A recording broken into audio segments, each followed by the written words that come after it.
Time is the cruelest judge.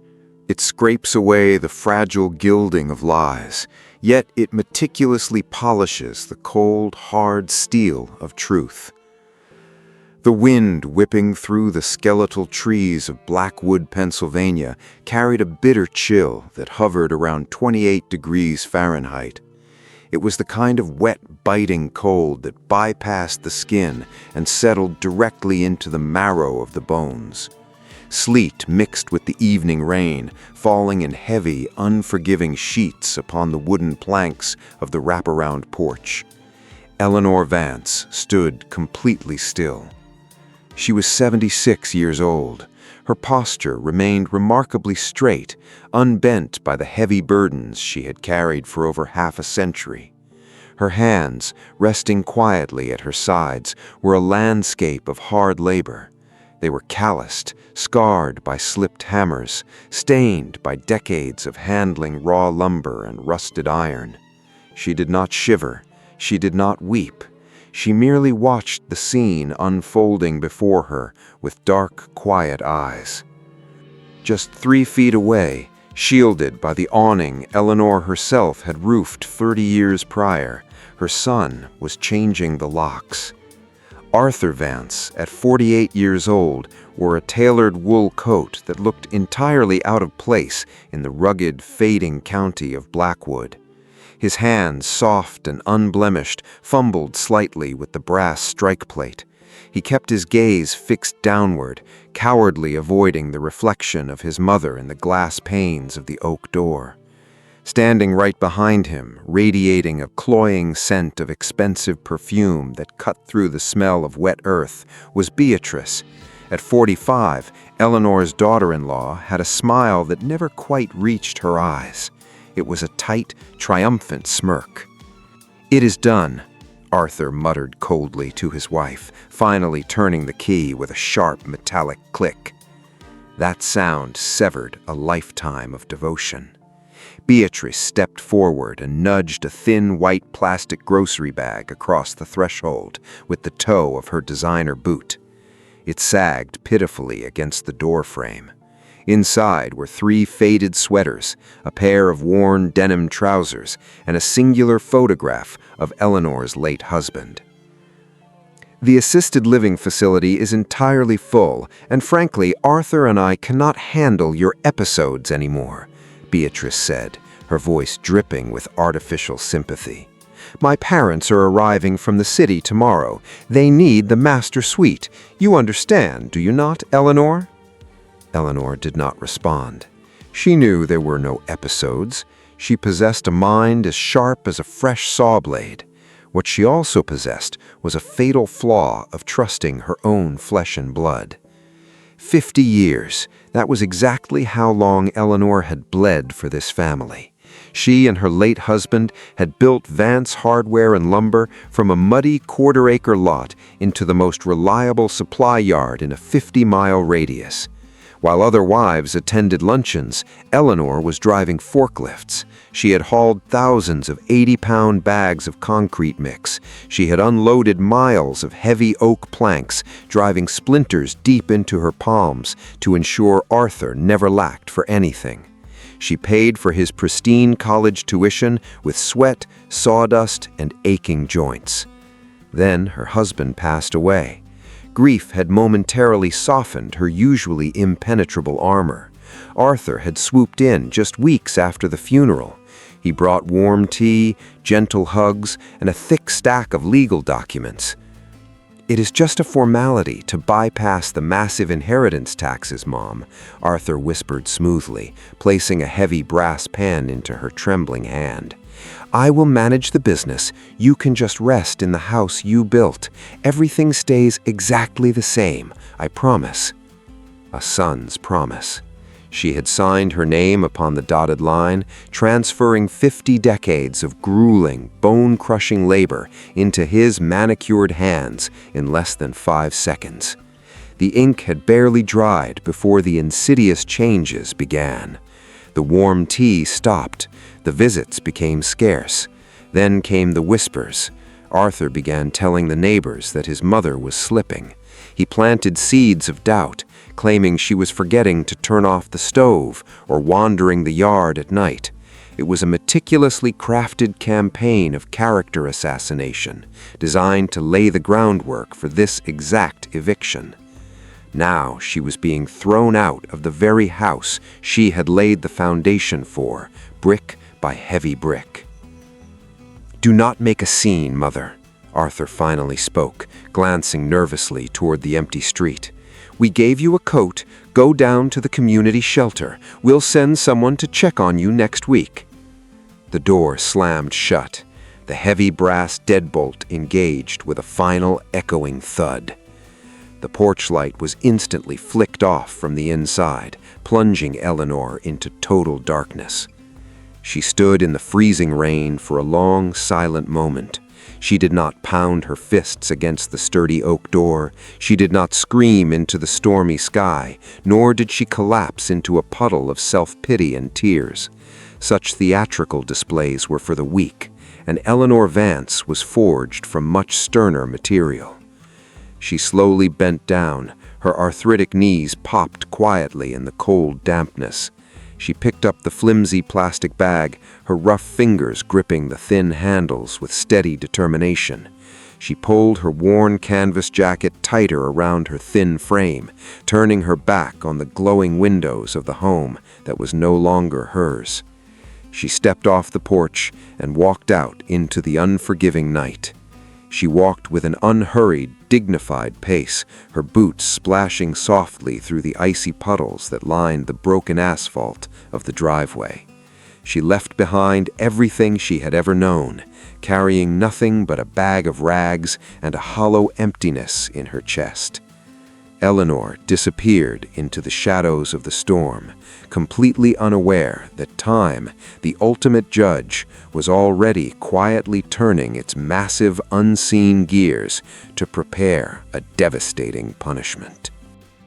The interior of the 1998 Buick LeSabre was a freezing metal coffin. Eleanor sat upright in the driver's seat, her breath pluming into pale clouds in the bitter cold. The heater had broken 5 years ago, leaving the cabin entirely defenseless against the rapidly dropping temperatures of the Pennsylvania night.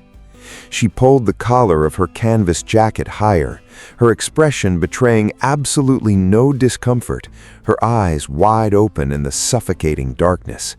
She reached into the deep, frayed pocket of her coat and withdrew her entire life savings.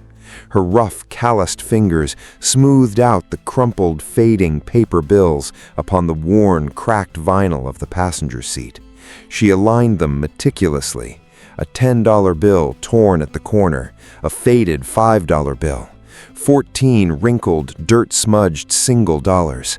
Then came the heavy, cold coins, dropping one by one from her stiff palm.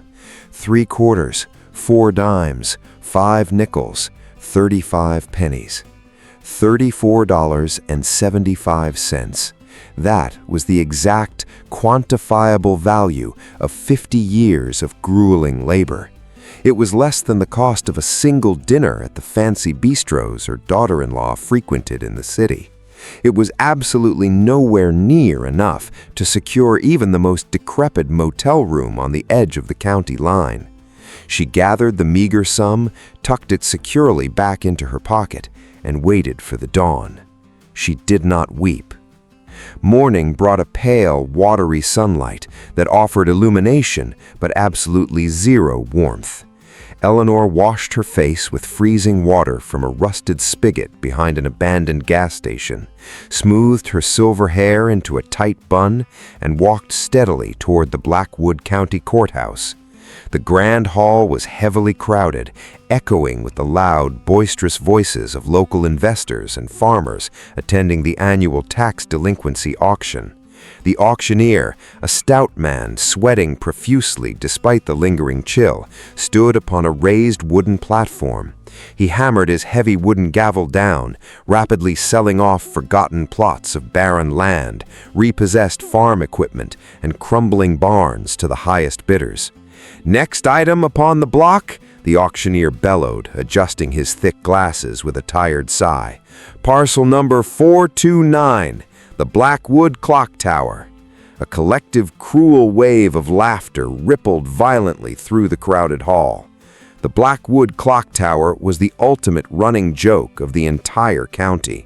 Erected in 1888, the massive brick structure had been abandoned for nearly 80 decades. It was a terrifying, decaying monument of forgotten glory. It was infested with hundreds of nesting pigeons, suffocated by creeping ivy, and worst of all, it tilted exactly 4 degrees to the east. Everyone in town firmly believed the thousands of pounds of rotting brick and rusted iron would completely collapse in the very next heavy windstorm. "Starting bid is $10, the auctioneer announced, sounding deeply embarrassed to even ask the room. "Do I have $10? Silence stretched. A man in the front row coughed loudly. Someone in the back shouted a crude joke about buying a giant brick coffin. Eleanor raised her scarred right hand. The room fell instantly, completely silent. "I bid $12, Eleanor stated quietly. Her voice was not loud, but it was incredibly clear, cutting through the stale, dusty air of the courthouse with sharp, undeniable precision. Hundreds of eyes turned simultaneously to stare at the elderly woman in the faded canvas jacket. $12, the auctioneer repeated, blinking rapidly in pure disbelief. "Do I hear 15? No one moved. No one spoke. Suddenly, a familiar, mocking voice broke the stunned silence. "She has completely lost her mind." Eleanor did not turn her head, but her shoulders stiffened imperceptibly. Arthur Vance stood near the heavy oak doors at the back of the room. He had come to pay the property taxes upon the lucrative lumber yard he had stolen from her just months prior. He wore a smug, condescending sneer, pointing directly at his own mother. "Buying a collapsing pile of garbage to match her wardrobe," Arthur mocked loudly to the wealthy men standing near him. "Let the crazy old bat have her tombstone." The cruel laughter erupted once again, louder and much more vicious than before. Eleanor simply stepped forward. She walked straight down the center aisle, her head held incredibly high. She did not look at the mocking faces. She did not look at her treacherous son. She reached the clerk desk and pulled the crumpled bills and heavy coins from her pocket.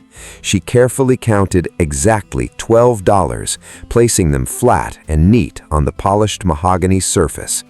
"Sold," the auctioneer muttered softly, striking his gavel with a hollow, hesitant thud.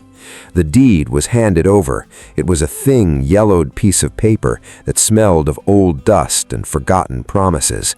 Eleanor folded it slowly, placing it safely into her deep pocket where her money had been just moments before. She turned and walked out of the loud, jeering hall, leaving the echoing mockery far behind her. The entire town of Blackwood laughed at the foolish old woman who had spent her last dollars on a crumbling, leaning pile of ruin. They laughed loudly, completely unaware of the massive, silent secret waiting patiently within the dark, suffocating dust of the tower. The shadow of the Blackwood clock tower stretched long and dark across the overgrown, weed-choked courtyard. Eleanor stood at the base of her new $12 kingdom. She looked upward, her eyes tracing the cracked red brickwork that soared 75 feet into the gray Pennsylvania sky. It leaned exactly 4 degrees toward the east, casting a precarious, terrifying silhouette against the rolling storm clouds. The massive iron gates were chained shut, locked tightly for over 80 years, heavily blanketed by creeping vines of poisonous ivy. She retrieved heavy bolt cutters from the trunk of her freezing car. The rusted iron chain snapped with a sharp, violent crack that echoed loudly through the deserted street. Eleanor pushed the heavy wrought iron doors inward. They screamed in protest, scraping loudly against the uneven stone pavement. She stepped over the threshold, leaving the cold, mocking world behind, completely enveloped by the thick, suffocating darkness of the abandoned spire. The smell hit her instantly. It was an overwhelming, deeply foul stench, composed of rotting timber, damp earth, decades of accumulated pigeon guano, and the distinct metallic scent of slow decay. The air was entirely stagnant, heavy with microscopic dust particles that danced lazily in the single, narrow shaft of pale sunlight piercing through a broken stained glass window high above. Most people would have turned back, gagging at the absolute ruin. Eleanor did not flinch. She slowly walked toward the center of the dark, cavernous base. Her heavy boots crunched over mounds of fallen plaster and shattered glass. She was not a wealthy investor looking for a quick, profitable flip, nor was she a terrified old woman mourning the loss of her comfortable home. She was a woman who had spent exactly 50 years breathing sawdust, hauling heavy concrete, and commanding men twice her size in a sprawling lumber yard. She knew absolutely everything about how buildings stood and exactly why they fell. Eleanor knelt on the freezing dirt floor. She reached into her deep canvas pocket, pulling out a small steel putty knife. Without hesitation, she began to scrape away the thick layers of accumulated mud, rotting leaves, and filth that covered the massive foundational pillars at the very center of the floor. She worked silently, her breath pluming in the freezing 28-degree air. Her hands, scarred from a lifetime of brutal physical labor, moved with practiced mechanical precision. She scraped for an hour, entirely ignoring the aching in her stiff, arthritic knees. Finally, the thick crust of grime broke away, revealing the raw, naked truth of the structure. Eleanor brushed the remaining dust away with her bare palm, her dark eyes narrowing as she studied the massive wooden beam beneath her fingers. She knocked her raw knuckles against the exposed timber. It did not produce a hollow, rotting thud. It rang out with a sharp, incredibly dense sound. It sounded exactly like solid rock. Arthur Vance, alongside every other arrogant, educated man in Blackwood, had firmly believed the tower was constructed upon cheap, rotting pine. They believed the 4-degree lean was the undeniable death rattle of a failing foundation. They were all completely wrong. Eleanor stared at the grain of the massive beam, recognizing it instantly. It was solid, old-growth white oak.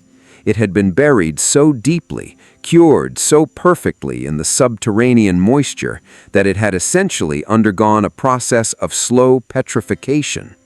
The massive beams, measuring precisely 36 inches across, were driven straight down into the unyielding bedrock of the earth. The famous terrifying tilt was not wrought. It was merely the permanent result of a minor seismic shift recorded in 1898. The ground had settled, the building had leaned slightly, and then the petrified oak had locked it into place forever. It was stronger than modern steel. It would never fall. A faint, almost imperceptible smile touched the corners of Eleanor's weathered mouth. She stood up, wiping her filthy hands upon her worn denim trousers. The town had sold her an impenetrable fortress for the laughable price of $12. She turned her attention toward the spiral wooden staircase wrapping tightly around the interior brick walls. The steps were missing boards, heavily splintered and dangerously steep. She gripped the rusted iron handrail and began the long, treacherous climb. She ascended slowly, testing every single step before committing her weight. She climbed past the 20-foot mark, past the 40-foot mark, up into the towering belfry. When she finally pushed open the heavy wooden trapdoor, she stepped into the mechanical brain of the tower. The room was massive, dominated entirely by an awe-inspiring network of colossal machinery. Dozens of interlocking brass gears, some spanning 8 feet in diameter and weighing thousands of pounds, hung suspended in the gloomy shadows. They were connected by heavy iron chains, massive counterweights, and incredibly thick steel cables. It was a dead, silent giant. Thick black rust coated every single tooth of the massive gears. Spiderwebs as thick as cotton shrouded the great escapement wheel. The machinery had not moved a single inch in over a century. Eleanor walked slowly toward the frozen pendulum. She placed her bruised, unwashed hand flat against the freezing brass surface. She felt the heavy, undeniable weight of history beneath her palm. The town had abandoned this magnificent machine, leaving it to rot in the darkness, just as her treacherous son had abandoned her. The unbreakable bones of the mighty tower were indeed permanent, but the true devastating secret waited quietly inside its dead mechanical heart. The first week was an absolute masterclass in silent, agonizing endurance. Eleanor woke every single morning at precisely 4 o'clock inside the freezing metal shell of her 1998 Buick LeSabre. The overnight temperatures routinely plummeted to 22 degrees Fahrenheit, turning the condensation upon the interior windows into thick, impenetrable sheets of solid ice. She would slowly unbend her stiff arthritic legs, her joints popping loudly in the oppressive quiet. She would wipe the thick frost from the cracked dashboard, wrap her thin canvas jacket tightly around her frail shoulders, and step out into the biting, unforgiving wind. She never shed a single tear. While Arthur Vance slept soundly under heavy imported silk duvets within the sprawling, perfectly heated mansion he had deceitfully stolen from her, Eleanor was walking through the frozen mud. While her treacherous daughter-in-law sipped expensive espresso poured from a gleaming silver pot, Eleanor was drinking lukewarm topwater from a dented plastic jug. The contrast was staggering. Arthur possessed absolutely everything, yet his soul was entirely hollow, consumed by a paranoid greed that left him constantly calculating his next deceitful move. Eleanor possessed exactly $0 to her name, living as a destitute outcast upon a plot of land that cost less than a cheap diner meal. Yet she walked with the regal, unshakable dignity of a queen surveying her mighty fortress. Her daily labor began before the sun even breached the distant tree line of Blackwood County.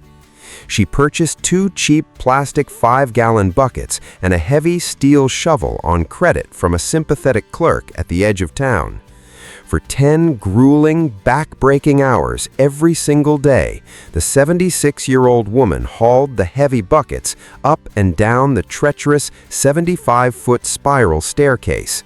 She scooped up decades of foul, rotting pigeon guano, shattered glass, waterlogged timber, and decaying leaves. Each bucket weighed nearly 40 pounds. She carried them down, step by agonizing step. Her worn leather boots slipped constantly upon the damp, rotting wood of the stairs. Splinters the size of iron nails drove themselves deep into the thick calluses of her palms. Her lower back screamed in absolute agony, the muscles burning hot and tight beneath her cold, damp clothing.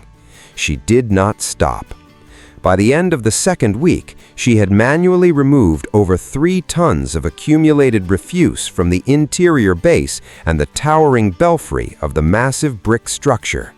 She piled the foul debris into neat, organized mounds in the overgrown courtyard, completely clearing the interior floors until the beautiful original hardwood planks were exposed to the crisp air for the first time in 80 years. Then she turned her attention to the dead, mechanical heart of the tower. The clockwork machinery suspended in the belfry was a terrifying, beautiful monster, composed of interlocking brass and iron. The central escapement wheel alone measured 8 feet in diameter, its massive teeth heavily encrusted with a thick, impenetrable shell of black, oxidized rust. Eleanor approached the machine with the quiet, respectful reverence of a surgeon.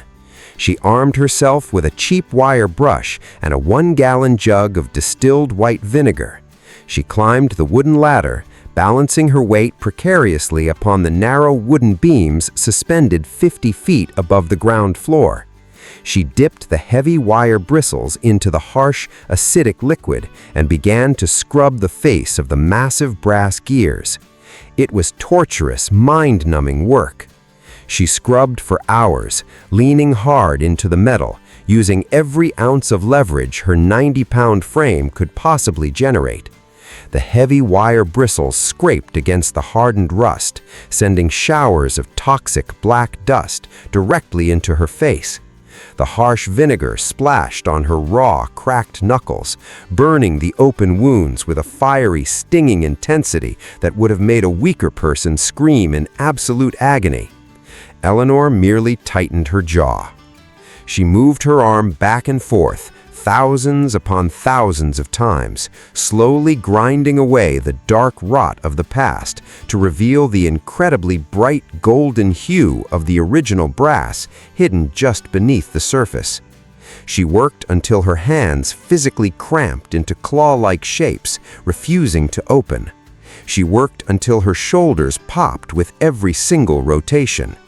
She poured her grief, her betrayal, and the profound, suffocating loss of her 50-year legacy entirely into the heavy strokes of the wire brush.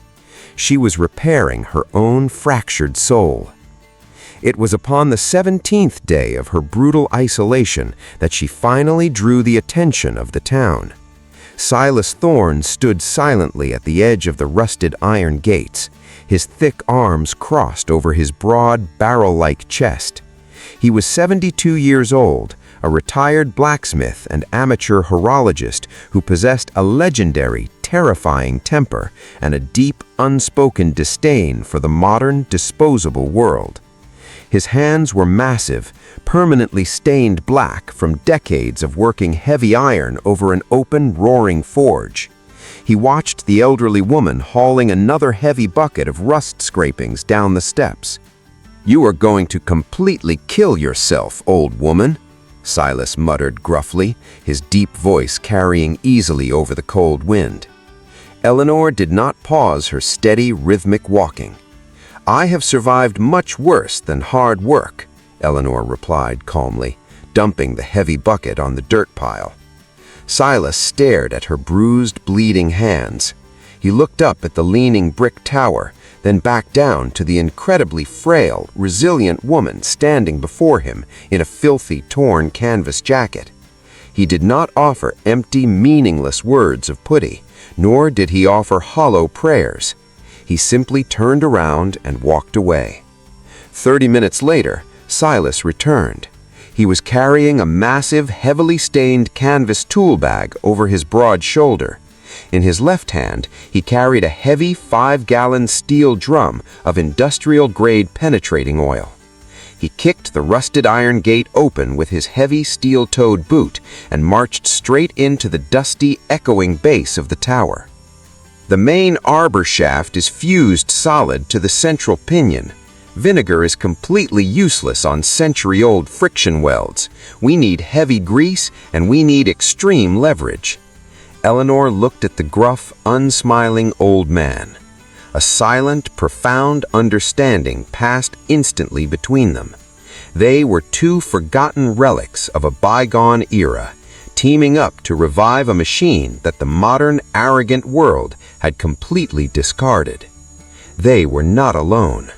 The incredible sight of the two elderly citizens laboring in the freezing tower began to quietly ripple through the impoverished, working-class neighborhoods of Blackwood County.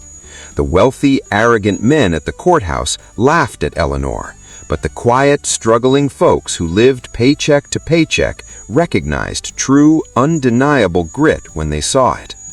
That evening, a woman walking home from her shift at the local diner stopped by the iron gates.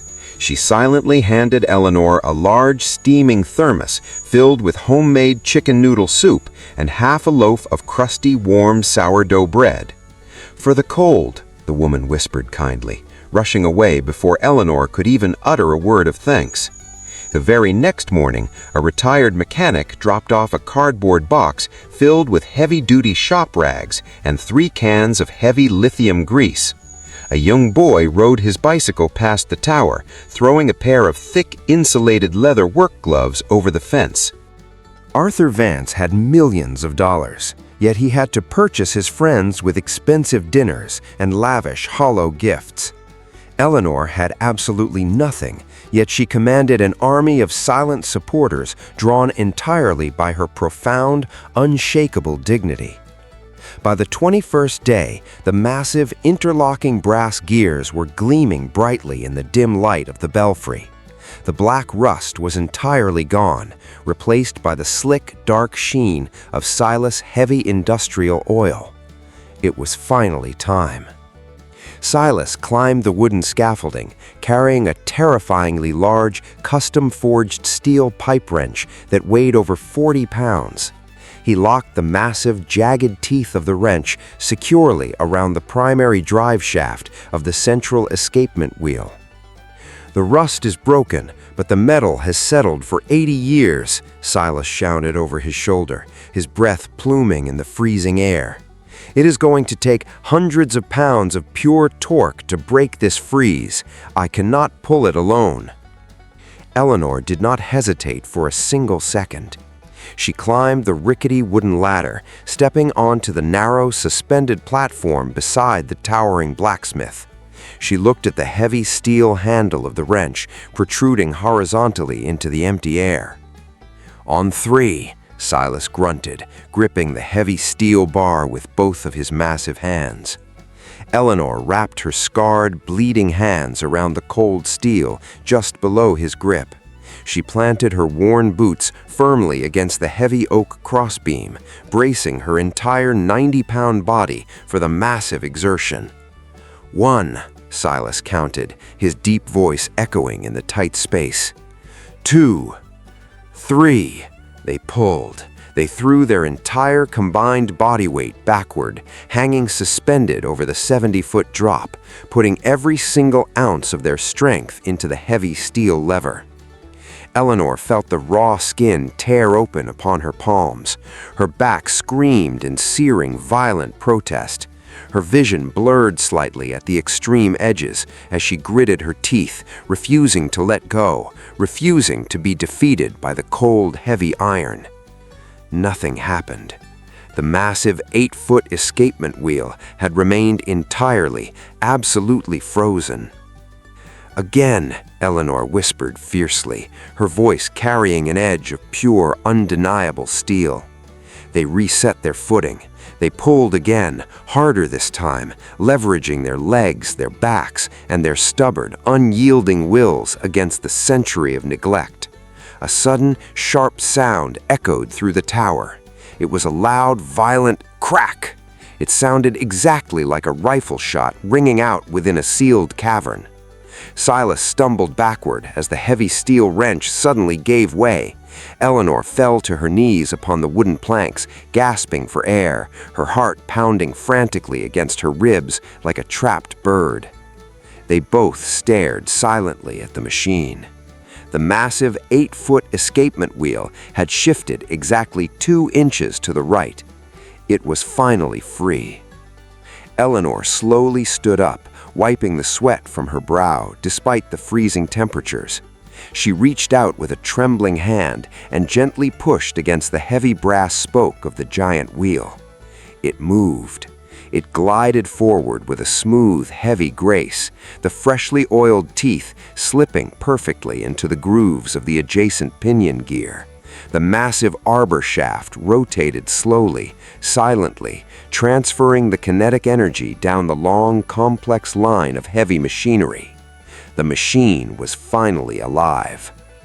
When the first massive gear shuddered and completed its very first full rotation in over 80 years, a heavy steel cable hidden deep within the brickwork was suddenly violently pulled taut. It was a cable that had absolutely nothing to do with telling the time, pulling a hidden latch buried deep within the foundation. The massive pendulum hung in the dead center of the belfry like a giant, dormant iron blade. It weighed exactly 200 pounds. Silas and Eleanor stood quietly before the colossal weight.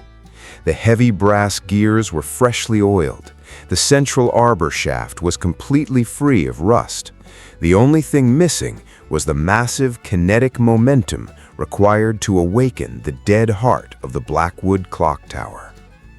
"We push together," Silas instructed softly. Eleanor placed her scarred, bleeding hands flat against the freezing iron disc. Silas placed his massive, blackened hands right beside hers. They pushed. The heavy iron disc resisted for a fraction of a second, fighting gravity and 80 years of absolute stagnation. Then it yielded. The massive pendulum swung smoothly upward, carving a silent, graceful arc through the dusty, stagnant air. It reached the absolute apex of its swing, hovering weightless for a microscopic moment, and then fell rapidly backward. Tick. The sound was absolutely deafening. It was a deep, resonant boom of heavy brass striking solid iron, echoing violently off the cracked brick walls and rolling outward into the freezing Pennsylvania sky. The pendulum swung rapidly to the opposite side. Tock! A profound, unfamiliar thrill ran straight down the spine of the elderly woman. The mechanical giant was finally breathing again. Then came the third swing.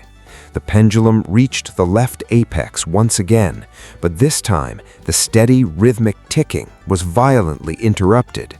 A sharp, terrifying sound ripped through the tight confines of the belfry. Clack! It was not the sound of failing machinery. It was the distinct, undeniable sound of a heavy steel tumbler locking perfectly into place. Silas immediately grabbed Eleanor by the arm, pulling her sharply backward away from the massive gears. "Look out," he warned firmly. Deep within the dense, petrified oak foundation, directly beneath the clock mechanism, a hidden tension cable suddenly snapped taut. It was a secondary line, woven entirely independent of the main timekeeping gears, designed to be triggered only when the primary escapement wheel completed its very first series of rotations. The wooden floorboards beneath their heavy boots began to vibrate intensely. A heavy grinding noise echoed loudly through the dark space. It sounded exactly like solid stone dragging across crushed glass. At the very base of the thick brick wall, directly beneath the heavy counterweight shaft, a massive panel of solid granite began to slowly slide outward. Thick gray dust poured from the opening in a heavy waterfall. The heavy slab of granite, weighing well over 500 pounds, recessed entirely into a hidden wall cavity, revealing a pitch-black alcove carved deeply into the very center of the brick structure. Eleanor and Silas stood entirely frozen. They stared silently at the dark hole. Silas reached into his heavy canvas bag, pulling out a heavy brass flashlight. He clicked the heavy rubber button. The pale yellow beam pierced the suffocating darkness of the hidden alcove, illuminating a shape that absolutely did not belong inside a forgotten county clock tower. It was a chest. "Help me pull it out," Silas muttered, his gruff voice trembling for the very first time. Eleanor knelt on the dirty floorboards. They both reached deeply into the freezing, dark alcove. Their fingers gripped heavy cast-iron handles bolted securely to the sides of the object. They pulled with all their remaining strength. The heavy chest slid out onto the wooden floor with a heavy, muffled thud. It was incredibly heavy, built entirely of dark polished mahogany and lined tightly with thick sheets of solid lead to prevent underground moisture rot. The exterior was entirely unadorned, meant to disappear perfectly into the shadows, but the heavy iron lock securing the lid was a masterpiece of intricate, paranoid engineering. "Can you pick it?" Eleanor asked quietly. "No," replied Silas plainly, "but iron bends." He retrieved a 2-foot steel crowbar from his heavy tool bag. He wedged the flat steel lip deeply beneath the heavy iron padlock, bracing his massive boots firmly against the wooden floorboards. He pulled backward with terrifying force. The thick iron groaned loudly, screamed against the pressure, and finally snapped with a violent, echoing crack. The broken lock fell heavily onto the floor. Eleanor reached out. Her hands, heavily calloused from 50 years of handling rough pine and heavy concrete, trembled slightly as she gripped the cold edge of the mahogany lid. She lifted it backward. The iron hinges screamed in protest, exposing the hidden interior to the cold, pale sunlight of Blackwood County for the very first time in over a century. The interior of the chest was lined with faded crimson velvet. Resting upon the velvet was a sight that completely defied all modern logic and reason. It was a massive, intricately forged crown. The heavy gold was heavily tarnished, darkened by over 100 years of absolute isolation, but it was undeniably pure. Woven directly into the thick golden arches were hundreds of uncut, rough diamonds. They were the size of large acorns, possessing a raw, terrifying clarity that caught the pale beam of the flashlight and fractured it into a million blinding prismatic shards. Beneath the crown lay dozens of heavy, solid gold medallions. They were incredibly thick, stamped perfectly with the intricate double-headed eagle crests of ancient European royalty. Some depicted the sharp profiles of long-forgotten emperors, perfectly preserved beneath the thick lead lining of the chest. They had absolutely no business being buried in the rural dirt of Pennsylvania. History, however, knew exactly how they had arrived.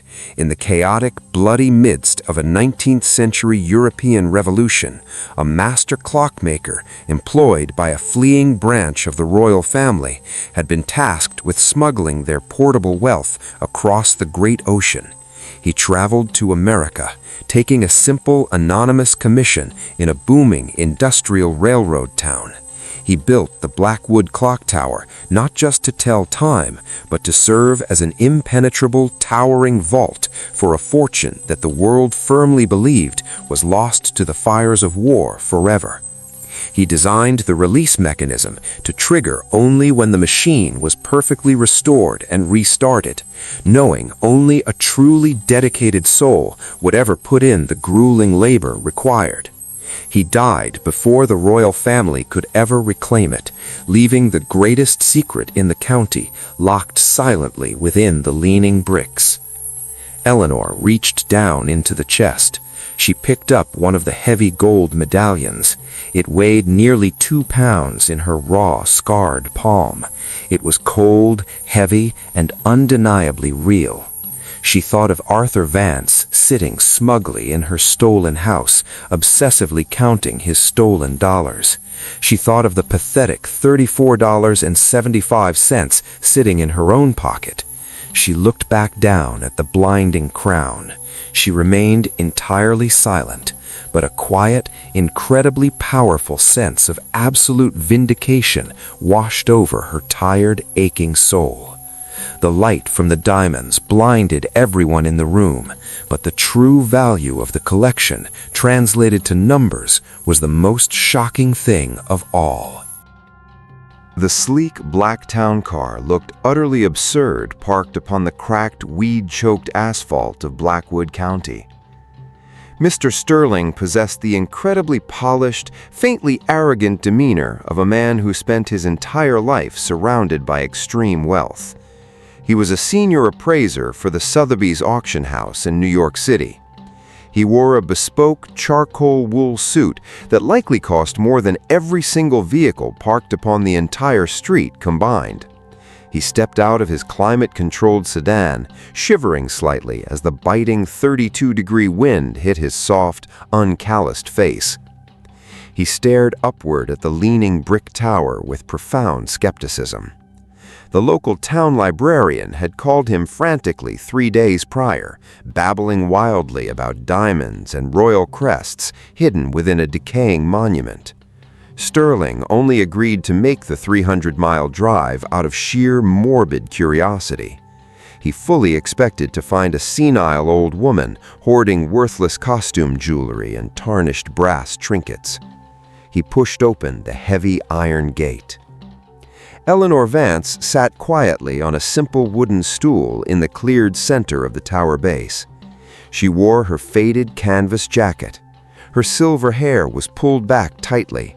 Her hands, still wrapped in thin white bandages to cover the bleeding, raw blisters, rested peacefully in her lap. The heavy mahogany chest sat completely open on a clean drop cloth in front of her. "Mrs. Vance?" Sterling greeted smoothly, his tone betraying a hint of bored condescension. "Let us see what you have found in the dirt." Eleanor did not smile. She gestured silently toward the chest. Sterling unclasped his expensive leather briefcase, withdrawing a high-powered jeweler loop and a pair of pristine white cotton gloves. He knelt beside the dark wood, expecting nothing but absolute disappointment. He picked up the heavy, tarnished gold crown. He adjusted the glass lens over his right eye, leaning closely under the beam of a portable halogen lamp Silas had rigged up. He froze completely. He did not breathe. The condescending smirk vanished entirely from his smooth face, replaced by a pale, slack-jawed expression of absolute, terrifying shock. His hands, usually steady enough to handle fragile ancient porcelain, began to tremble violently. He dropped the loop.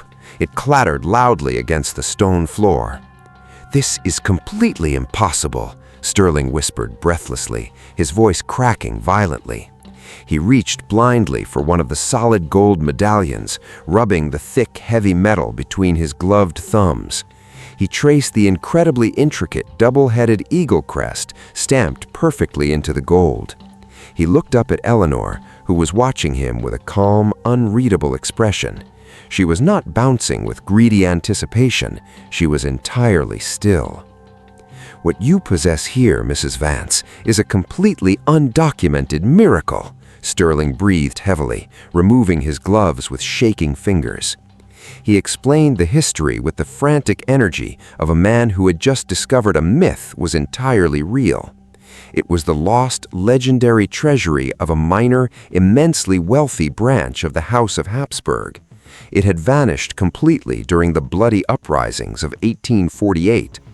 The rough, uncut diamonds woven into the crown were mined deeply from the ancient, exhausted earth of India, possessing a purity that modern laser-cut stones could absolutely never replicate. It was a museum centerpiece. "I must inform my directors immediately to arrange heavily armed transport," Sterling said, wiping a thick bead of cold sweat from his forehead. "Mrs. Vance, at auction, a conservative estimate for this entire collection is exactly $4,200,000. $4,200,000. Sterling expected the elderly woman to scream, to faint, or to immediately burst into hysterical tears of profound joy. Eleanor simply nodded her head. She did not cheer, she did not boast. She calmly folded her scarred, bandaged hands over her lap. 50 years of brutal, agonizing labor had yielded exactly $34.75 and a ruthless betrayal. 3 weeks of silent, unyielding dedication to a forgotten, leaning tower of brick had yielded an absolute empire. Justice, she realized silently, was not always loud. Sometimes it was the quiet, heavy weight of ancient gold, resting perfectly within the calloused palms of a woman who had refused to be broken by the cruel machinery of the modern world. The news of the incredible multi-million-dollar discovery could not be contained, spreading rapidly through the freezing county like a violent, unstoppable wildfire. It inevitably reached the greedy, treacherous ears of those who had just thrown her into the cold. The heavy tires of the gleaming $90,000 imported SUV crushed the dead weeds outside the iron gates of the Blackwood clock tower. Arthur Vance threw his door violently open. He wore a perfectly tailored cashmere coat, completely unsuited for the muddy 50-degree afternoon. Beatrice slid out from the passenger side, her lips painted a bright predatory red, clutching a designer leather handbag that cost more than most people in town earned in 3 entire months. Greed had driven them across the county at 80 miles per hour. News of the $4,200,000 had hit the local newspaper that very morning. Arthur had nearly choked on his expensive imported coffee. He had immediately contacted his corporate attorneys, drafting entirely fabricated documents claiming his mother was severely demented and completely incapable of managing such an incredible, historical fortune. He reasoned with absolute arrogant certainty that the $12 used to purchase the tower had technically belonged to Vance Hardware and Lumber. He intended to steal the royal treasury just as easily as he had stolen 50 years of her grueling labor. "Mother," Arthur cooed sickeningly, pushing past the rusted iron gates and stepping into the beautifully cleared base of the tower. Eleanor did not rise. She sat incredibly still upon a heavy oak chair. She wore the exact same faded canvas jacket he had banished her in. Her hands, rough and calloused, rested quietly upon her lap. She looked at him with dark, impenetrable eyes. She was entirely silent. Beside her stood Silas Thorne, his massive arms crossed tightly over his chest, his jaw set like solid stone. To her left sat Mr. Sterling, the wealthy appraiser from New York, carefully packing the final gold medallions into a heavy steel lockbox. Standing to her right, completely shrouded in the shadows of the massive brick walls, were 2 men Arthur absolutely did not expect to see. One was a sharp, intimidating attorney, wearing a suit far more expensive than Arthur's own. The other was Sheriff Miller, a massive man who had served Blackwood County for over 30 years. "We were so incredibly worried about you," Beatrice lied smoothly, her high-pitched voice echoing terribly against the walls. "We have come to take you home, Eleanor. Arthur and I will handle all of this complicated estate business for you." Arthur stepped forward, reaching his soft, unblemished hand out toward his mother. "The $12 you spent was company money, Mom," Arthur explained condescendingly, his eyes darting hungrily toward the steel lockbox. "Legally, this property belongs to the corporate trust. I have the papers right here to protect you from the immense tax burden." He stopped talking. The room remained completely, terrifyingly quiet. The high-priced attorney from New York slowly stood up from his wooden chair. He reached into his sleek leather briefcase and extracted a single, crisp manila folder. He placed it precisely upon the center of the wooden table. "Mr. Vance," the attorney spoke coldly, "my name is Harrison. I am the senior legal counsel for Sotheby's auction house.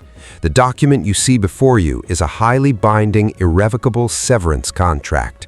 Arthur stared at the paper. It was the exact same document he had shoved into Eleanor's trembling hands just 3 months prior. It was the heavily notarized, airtight legal fiction he had personally engineered to sever all her financial rights, banish her from the family home, and protect his stolen assets from any future claims. He had built a perfect, impenetrable cage.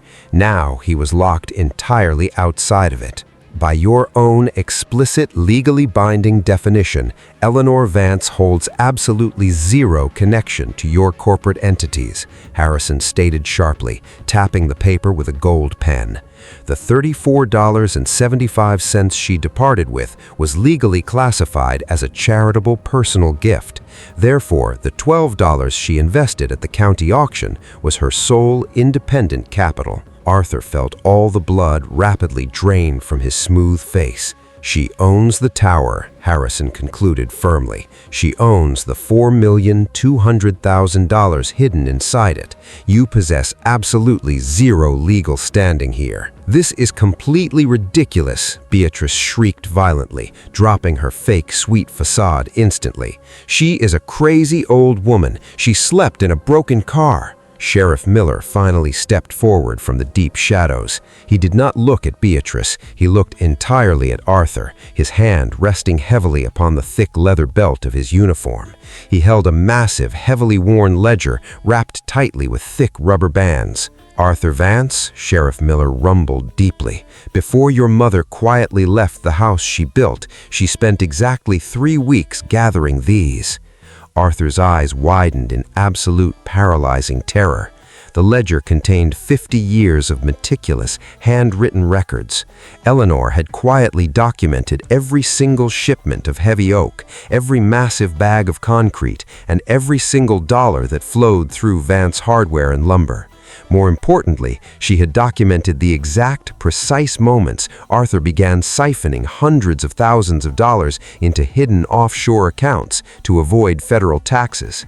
She had never been foolish. She had simply been waiting for the undeniable truth to solidify. "I have spent the last 48 hours reviewing these numbers with the federal tax authorities. You are heavily implicated in massive corporate fraud, grand larceny, and the severe financial abuse of a senior citizen." He pulled a pair of heavy steel handcuffs from his belt. "Turn around," Miller ordered loudly. The metallic click of the handcuffs was the most beautiful sound ever recorded in Blackwood County. Arthur fell instantly to his knees. He began to weep loudly, begging his mother for forgiveness, spewing pathetic, hollow promises of redemption and love.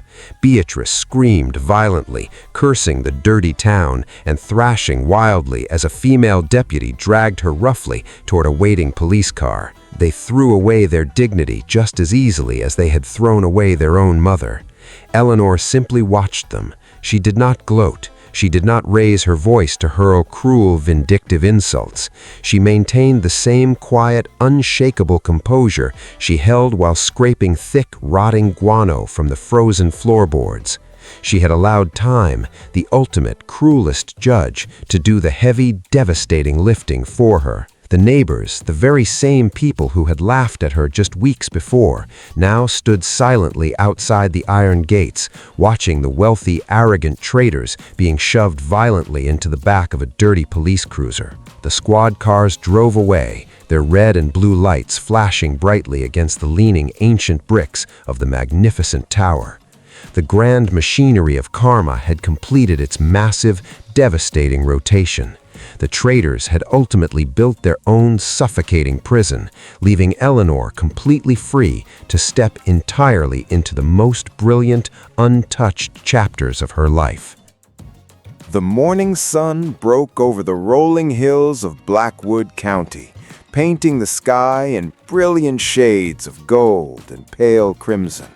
The air was a perfect, crisp 65 degrees Fahrenheit. The Blackwood clock tower still leaned exactly 4 degrees to the east. Eleanor Vance had absolutely refused to correct the terrifying tilt. She had utilized a very small fraction of her $4,200,000 to meticulously restore the interior, but she demanded the architectural flaw remain completely untouched. It was a towering, permanent monument to survival. She was 77 years old today. She stood upon the newly reinforced wrought iron balcony located precisely 60 feet above the vibrant green courtyard. She wore a pristine, thick wool sweater. Her hands, resting upon the railing, still bore the faded silver scars of her brutal labor, but they no longer bled. They were finally at peace. Inside the massive belfry behind her, the heavily oiled brass gears turned with a smooth, hypnotic grace. The giant pendulum swung steadily back and forth, cutting through the warm air. Tick, tock. The sound was no longer deafening or terrifying. It was the steady, comforting heartbeat of a completely resurrected giant. The interior space had been miraculously transformed. The foul stench of decades of decay was entirely gone, replaced by the rich, intoxicating scent of lemon oil, burning cedar wood, and fresh linen. It was a sprawling, breathtaking home filled with warm light, custom mahogany furniture, and sturdy shelves burdened heavily with thick leather-bound books. Down below in the courtyard, Silas Thorne was already awake. The retired blacksmith wore a pair of heavy denim overalls, carrying a 2-gallon galvanized steel watering can. He carefully watered a long row of vibrant white climbing roses that he had personally planted along the base of the Petrified oak foundation. He looked up at the balcony, shielding his eyes from the bright sunlight, and offered a single, quiet nod. "Good morning, Silas," Eleanor called down warmly. "The soil is finally holding moisture," Silas grunted happily, turning his attention back to the dark earth. Eleanor smiled softly, raising a steaming porcelain teacup to her lips. She tasted the rich, imported chamomile, letting the profound warmth settle deep into her chest. She did not think of Arthur sitting in a cold, concrete federal cell, serving a 10-year sentence. She did not think of the pathetic $34.75 she had once counted in the freezing dark. She did not think of the cruel, agonizing decades she had completely wasted on ungrateful, treacherous people. She thought only of the beautiful, undeniable truth of restoration. Human beings are remarkably similar to discarded, rusted gears. We are often bruised by deep betrayal, heavily oxidized by profound grief, and ultimately thrown away by a fast, unforgiving world, left to freeze entirely in the cold dark. But if the internal core is forged from solid iron, if the foundation is deeply rooted in unyielding bedrock, then all it takes is a little bit of grueling labor, a refusal to shatter under the immense pressure, and the courage to scrape away the thick rot of the past. Once the black rust is finally broken, you can absolutely spin the heavy wheel of your own destiny once again. Eleanor took another slow sip of her warm tea as the massive brass bell above her struck the hour, sending a deep, triumphant resonance echoing across the endless miles of Pennsylvania countryside. Time is not merely a relentless force that measures the slow decay of our fragile lives.